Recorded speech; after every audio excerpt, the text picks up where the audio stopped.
Welcome back to Ag Marketing IQ In Depth. Today we welcome Ed Usset, one of our favorite partners at Farm Futures. And he will be joining us again at Commodity Classic 2026 in San Antonio. I think the highlight there is going to be the prickly pear margaritas that Ed and I are going for after that early riser. Okay. In the meantime, let's talk about what we do. What? 8 o'clock in the morning? Good grief. I'm thinking we might need one that early. Yeah, we might. So, what are we looking at? We know we've still got a lot of corn and a lot of soybeans, which is a little bit unusual in storage. Do you want to talk to us a little bit about that, Ed, and what farmers should be doing with that? Well, putting unpriced grain and soybeans in the bin is a very popular post-harvest strategy.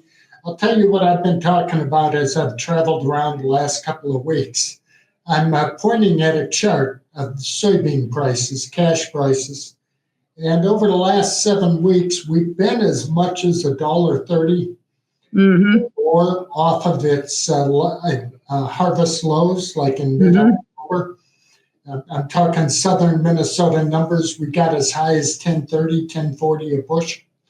And that's a really good number. And I'm looking at producers, soybean producers, and asking them, okay, we've had over $1 rally. What exactly are you waiting for? Yeah, that's a pretty good opportunity. I'm not here to predict the highs. I'm not here to tell you it can't get better. In fact, it's off a bit today. But boy, you just shouldn't pass on something like that. I had an old friend in the milling business who would talk about the opportunity to buy cheap wheat, just the opportunity to get something done. And his saying was, Ed, when they put the cookie jar in front of you, don't forget to put your hand in there and grab a few. I feel that way about soybeans right now, up $1 to $1.25 from where we were 7 weeks ago. Yeah, that's an opportunity. And that's, you bring up a valid point. For forever, I've talked to so many farmers, I'm sure you have, who said, the other guy got a nickel more than I did, and they're beating themselves. And I'm like, did you make money? Yeah. And don't get hung up on one number. You're shooting for a good average price. Okay? Average price means some good sales, a few you wish you hadn't done, but you're looking for that good average. Absolutely. And so what are you seeing in corn?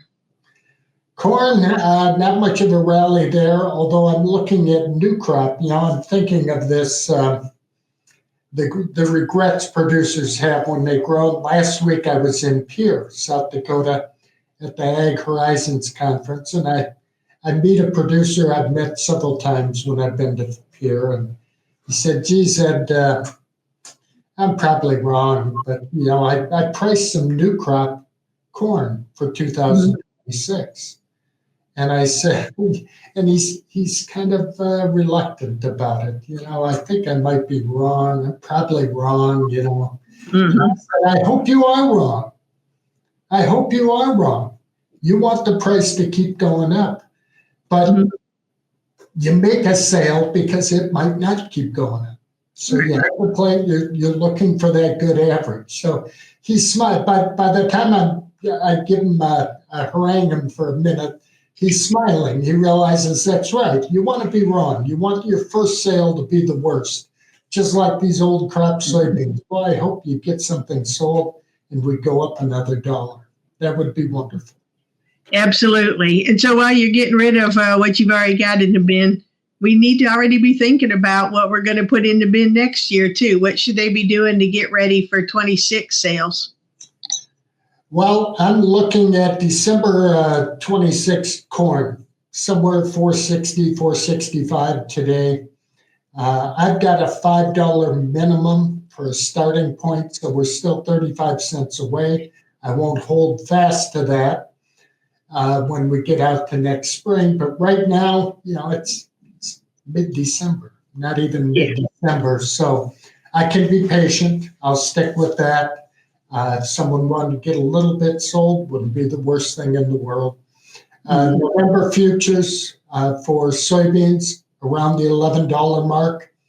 I'd like to be 40 or 50 cents higher to get started. Again, just like corn, it's December, it's early December, early mid-December. No reason to push it now, but I'll be a little bit nervous about it. And wheat, good grief. I don't want to talk about wheat. Yeah, wheat seems to me like you need to just kind of pay attention to it, because if Russia gets a fifth of Ukraine, I don't know how much are they going to put on the market, how much are they going to feed their people. Right. Yeah. But we've been waiting. The disruption of that Russian-Ukraine war is a lot less today. Now, this is 3.5 years in the mirror. I thought that was going to be very disruptive to the wheat market, and the market acted that way when it first started. Yeah. We seem to be, unfortunately, all too comfortable with what's happening over there. Yeah, I think all too comfortable is exactly right, Ed. And those farmers over there have done remarkable work. But if that's no longer Ukraine's territory, I think that's when it's going to really change. Yeah. And probably a political comment here, but I think that'll be a sad day for our world. Yes, I agree. Yeah, when the spoils of war go to the aggressor. Yes, that's not good. Yeah. So overall, I'm hearing pay close attention to the soybeans. Try and get rid of what you got in your bin there. Right. Get some of it sold. Yeah, I'm not smart enough to tell someone to get it all sold at any one time. Right. We can spread out our sales, but my God, you got to reward a $1, $1.25 rise in the cash price. The price we're looking at today and over the last couple of weeks for soybeans, this is the 2025 crop. I'm a big believer in pre-harvest marketing if the opportunity is good. I want to say at the very best opportunity back in February, or maybe with a May rally in soybeans, you'd have had a hell of a time. And I'm talking southern Minnesota prices. I don't think, maybe on the best day, you could have priced $10 soybeans on the very best day. And here we're looking at $10.20. Yeah. We're doing better than that. And we were as low as $9. Don't look the other way. Get something done. Then hope like hell that U of M smarty pants is an idiot. Then you can send nasty emails to Pam, get my number from her, and call me up and chew me out. There you go. Or come find us in San Antonio. Yeah. And on the corn, we're going to wait a little bit on that, see what happens. I think we have time to wait on that. Old crop, the 2025 crop, I'm looking here, southern Minnesota. Here we are at about $3.75 a bushel cash price. Yeah, we're a whopping 30 cents off our lows. I like to think we can do a little better than that, but we're probably going to have to be patient. There you go. Well, that's where we're at then. We want to sell a little soybean. We want to hold tight on our corn, and we look forward to a better day and better news when we see you speaking at Commodity Classic in San Antonio in February. Thanks for joining us. Thank you.